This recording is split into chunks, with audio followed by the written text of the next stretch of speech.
April the 7th. This is an intervention I'd rather not make on a day as cold as this, but I didn't really have much choice.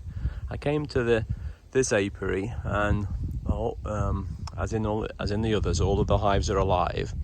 But the one that you can see on the very right was only weighed 36 pounds. That was the whole colony, and I'd expect to see 45 there. And then I looked closer, and of course this was the one that early in the winter I came across it and found that some creature had actually chewed out this all around here, and so it wintered for a while with this completely open and chewed out, and the bottom board on the narrow entrance and the top one like that.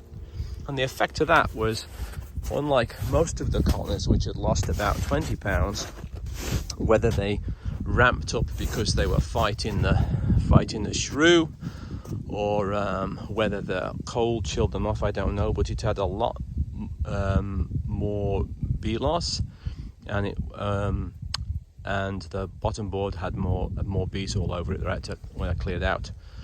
But because it's so light, I was concerned that it might starve out, because it didn't just have like a teacup of bees who didn't need much honey.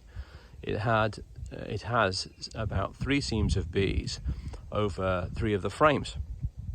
And so I came back today with 2 partial frames of honey, took out the empty frames, and then I performed this intervention to give them less space to manage.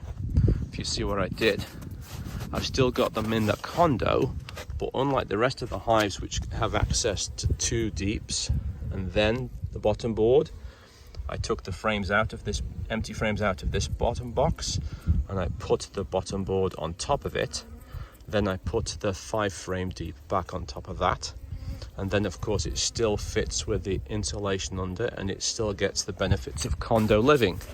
So that's just some little useful tip to think about. It gives them less airspace to manage, less to defend. You might notice that on the colonies, another reason for coming here today was because the weather is about to get quite a bit warmer. It's going to get into the 60s, and within the next week or so, I'm hoping we'll see some pollen. And so what I did was, all the colonies had got a entrance like that, and at the top, and then this one was closed off. So what I did was I moved the bottom cork to the top cork, left that hole open, so the bees will be able to come and go as they please, and they won't be bumping into each other, and everything goes according to plan.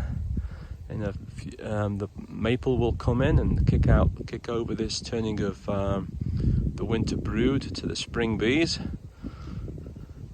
and life will be warm and toasty again. Although, as you look, we still got 6 inches to a foot of snow on the ground in parts, but that's going to go away. It can't last forever.